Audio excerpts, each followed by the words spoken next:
A'udzu billahi minasyaitonir rajim. Bismillahirrahmanirrahim. Balapan sepeda dengan Abdullah sangat mudah bagi Allah. Assalamualaikum warahmatullahi wabarakatuh. Alhamdulillah, wassalatu wassalamu ala rasulillah wa ala alihi wa mawalah, amma ba'du. Sahabat-sahabatku yang dirahmati Allah Subhanahu wa taala, setiap kita pasti punya yang namanya permasalahan. Ada yang kecil, ada yang besar. Kita semua pasti punya masalah, karena hidup ini bagian daripada masalah itu. Kalau hidup ini gak ada masalah, maka dia akan seperti danau yang tidak ada riaknya, atau laut yang tidak ada ombaknya. Sebagaimana yang kalau sering kita dengar dari pepatah orang luar sana, the smooth sea will never give a good sailor. Laut yang tenang tidak akan menghadirkan pelaut yang ulung. Dia tenang, adem, ayem, gak akan pernah tercipta seorang pelaut yang ulung. Kalau kita simak dulu, kalau teman-teman pernah nonton film Titanic, nah disitulah diujinya seorang sailor, pelaut yang ulung, bagaimana menakar supaya kapal itu tidak karam, tidak tenggelam, dan seterusnya. Begitu pula dengan kehidupan kita, teman-teman. Kita ini setiap hari adalah masalah dan masalah. Karena kalau kita tidak bertemu dengan masalah, tidak ada solusi. Kita belajar dari menjak keluar dari perut ibu kita, bagaimana kita belajar meminta kepada ibu kita. Apakah kita sudah bisa menyampaikan seperti saya sekarang menyampaikan yang hari ini, yang biasa saya ulangi setiap hari, terkait dengan watawassaw bil haqq watawassaw bis sabr. Waktu lahir nggak pernah kita tahu, tapi seiring waktu berjalan kita tahu. Bayi ketika minta mimi, bilangnya apa? Oh, belum ada kata, "Mah, pengen mimi dong." Baru lahir, belum kenal yang namanya begitu. Apalagi kenal gadget. Makanya kalau kita lihat di sosmed bagaimana seorang anak yang dia belum kenal dengan gadget ketika dipilihkan antara Quran dengan gadget, Quran dan gadget dipilih. Apa yang dia pilih? Karena dia terbiasa pegang Al-Quran, lihat bapaknya baca Quran, ibunya pegang Quran, dia pilih apa yang selalu dipegang oleh ibunya. Padahal gadgetnya itu tab ya. Tab itu kalau anak yang udah kenal game, pasti milih itu. Tapi anak ini belum kenal yang namanya game, belum pernah kenal yang namanya sosmed. Dia taunya bapaknya pegang Quran, ibunya baca Al-Quran, maka yang dia pilih apa? Quran. Kalau kemarin ketika Ustaz Dasat Latif, guru saya, ceramah tarawih, itu anak kecil yang sering ke masjid ditawarin mau Quran atau uang. Nah, bayangkan dua anak ini yang beliau tawarin, ternyata dia memilihnya apa? Quran. Uangnya tambahin lagi sama Ustaz Dasat, uangnya tetap yang dipilih Quran. Ya udah, tambahin lagi, tetap yang dipilih Quran. Yang dia tahu ayah ibunya pegang Quran. Lihat tahu di masjid itu orang-orang pada pegang Quran, bukan uang. Uang kan biasanya kantong, nggak kelihatan. Nah, ini juga yang menjadi kebiasaan kita para orang tua. Anak itu akan mengambil keputusan sebagaimana kita. Nah, teman-teman yang dirahmati Allah Subhanahu wa taala, intinya segala masalah itu mudah bagi Allah, sangat mudah. Hari ini kita sedang dihadapkan dengan pemilihan presiden, calon presiden. Ada salah satu paslon yang menggelembungkan suara, ingin sekali menang dalam pemilihan tersebut. Hari ini bagaimana terbongkar dari banyak sekali kejanggalan yang terjadi, dan itu adalah masalah sebenarnya. Kenapa? Karena menginginkan sesuatu yang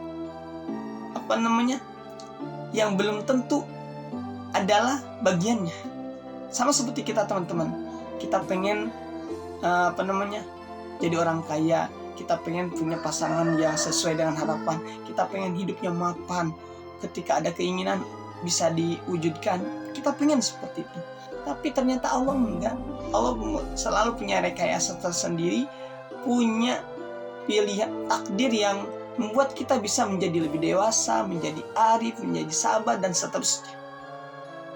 Dan ini yang Allah nukilkan juga dalam Al-Quran. Sama seperti ketika di akhir perdebatan kemarin dalam acara capres, kan diawali dengan debat supaya mengetahui kemampuan setiap calon presiden kita, capres kita. Di akhir saya masih nyimak bagaimana seorang Abah Anies Baswedan, beliau menyampaikan sebuah ayat dalam surat Ali Imran ayat 26, Qulillahumma malikal mulki, katakanlah wahai Muhammad, pemilik kekuasaan, wahai Tuhan pemilik kekuasaan. Artinya begitu, Qulillahumma malikal mulki, katakanlah Muhammad, wahai Tuhan pemilik kekuasaan, tu'til mulka man tasya wa tanzil mulka mimman tasya, engkau memberikan kekuasaan kepada siapa yang engkau kehendaki, dan engkau mencabut kekuasaan dari siapa yang engkau kehendaki. Wa tu'izzu man tasya wa tudhillu man tasya, engkau memuliakan siapa yang engkau kehendaki, dan engkau menghinakan siapa yang engkau kehendaki. Biyadikal khair, di tanganmu lah kebajikan itu, di tanganmu lah segala kebajikan. Innaka ala kulli syai'in qadir, sesungguhnya engkau maha kuasa atas segala sesuatu. Nah, teman-temanku yang dirahmati Allah Subhanahu wa taala, teman-teman bisa cek di surat Ali Imran ayat 26 yang tadi saya bacakan ulang, dulu pernah dibacakan oleh Abah Anies Baswedan. Ini jelas Allah punya rencana. Kalau Allah udah punya rencana, jangan khawatir teman-teman.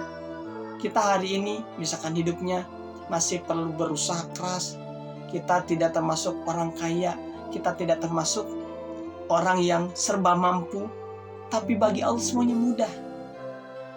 Jangan takar kemampuan itu berdasarkan kemampuan kita. Ini hamba yang lemah teman-teman. Sehebat apapun kita hamba yang lemah. Makanya kita dianjurkan kalau melakukan sesuatu, la haula wala quwata illa billah. Enggak ada kekuatan, enggak ada daya upaya kita kecuali yang Allah yang punya. Kita enggak bisa, dalam logika kita enggak masuk akal ada seorang wanita bisa hamil tanpa seorang ayah. Kan enggak masuk akal. Kita hari ini kalau menilai logika enggak masuk akal. Tapi Allah nukilkan dalam Al-Quran bahwa Siti Maryam itu enggak ada bapaknya, gak ada suaminya, tapi dia hamil. Dan terlahirlah seorang nabi, Isa, dari kandungannya. Kalau menurut logika, gak masuk di akal. Ini contoh bahwa buat Allah tinggal bilang kun fayakun, jadilah. Dari 3 pasangan tadi, kalau kata Allah, aku pengen engkau salah satu dari yang 3 ini, jadi. Gak perlu yang namanya curang-curangan, gak perlu yang namanya nikung bahasanya ya, kalau bahasa anak muda yang biasa mencari pasangan, nikung kawan dari jalur yang belakang misalkan untuk bisa mendapatkan seorang wanita atau seorang pria yang didamkannya. Nggak perlu nikung, karena Allah sudah tentukan. Rizki, maut, jodoh gak akan tertukar teman-teman. Pasti sesuai dengan rencananya. Nah, teman-temanku yang dirahmati Allah Subhanahu wa taala, sangat mudah sekali buat Allah untuk membuat kita menjadi orang kaya. Sangat mudah sekali bagi Allah untuk membuat kita menjadi bahagia, menjadi orang terkenal, menjadi orang yang bisa baca Al-Quran, menjadi seorang presiden, menjadi seorang gubernur. Sangat mudah buat Allah. Dan menjaga hidayah, memberikan hidayah, itu sangat mudah bagi Allah. Kalau misalkan bisa berdasarkan kemampuan manusia, maka Rasulullah SAW bisa harusnya memberikan hidayah kepada pamannya, Abdul Muthalib. Tapi enggak, kata Allah, tugas menyampaikan ya Muhammad. Ini sekaliber Rasul. sekaliber Nabi yang hari ini kita sebut, yang hari ini kalau kita bersolat kepadanya kita dapat pahala. Beliau aja yang benar-benar Rasulullah, kekasih Allah, itu gak bisa ngasih hidayah kepada pamannya Abdul Muthalib, Abu Thalib. Gak bisa, karena memang Allah yang memberikan hidayah. Hak prerogatif Allah kasih hidayah kepada siapa saja, termasuk pada kita. Maka alhamdulillah teman-teman, kita bersyukur kita dikasih hidayah, kita bertemu dengan bulan Ramadan yang agung. Kemudian kita berharap, kita berdoa kepada Allah, mudah-mudahan nih dalam urusan pilpres, pemilihan presiden, kita berharap semoga yang benar-benar dia berjuang untuk rakyat, buat kita teman-teman, untuk negara ini agar sejahtera, agar penuh dengan kebajikan sebagaimana dulu pernah terjadi di zaman Umar bin Abdul Aziz, yang mana benar-benar gak ada orang yang bisa bersedekah, bukan karena bukan karena gak ada yang minta-minta, karena semuanya kaya. Orang mau sedekah tuh harus ada yang nerima. Kita hari ini lihat orang minta-minta karena dia nggak sejahtera. Hari ini kita di lampu merah banyak orang yang ngamen, dia mencari cuan. Kenapa? Karena nggak sejahtera, butuh yang namanya asupan cuan. Nah, kalau dulu zaman Umar bin Abdul Aziz gak ada yang begitu. Orang mau sedekah harus nyari orang yang gak ada, orang semuanya sejahtera, gak ada yang nerima. Nah, mudah-mudahan apa yang pernah terjadi di zaman Umar bin Abdul Aziz bisa terjadi juga di negara kita, teman-teman.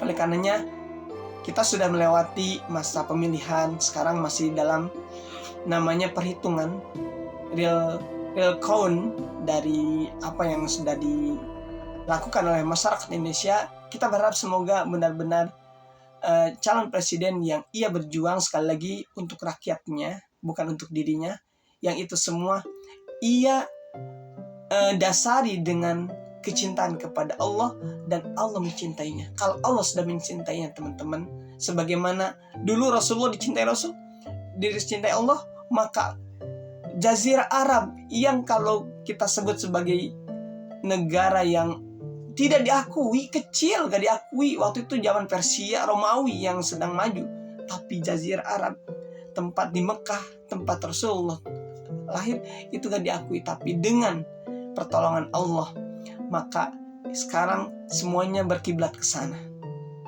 Setiap menjadi tempat berhaji karena di sana ada Ka'bah, dan itu adalah bagian daripada pertolongan Allah yang harus kita jadikan sebagai sandaran dalam segala aktivitas kita. Sekali lagi, mudah-mudahan presiden yang hatinya senantiasa terpaut kepada Allah, yang senantiasa melakukan segala sesuatu karena Allah, yang nanti jadi presiden untuk negara kita. Mudah-mudahan kita semua bisa legowo dengan apapun yang terjadi, terutama ketika Allah yang sedang menentukan. Karena men proses, gadis proses, manusia berencana, Allah yang menentukan. Barakallahu fikum. Kurang dan lebihnya mohon dimaafkan. Salam akal sehat. Wassalamualaikum warahmatullahi wabarakatuh.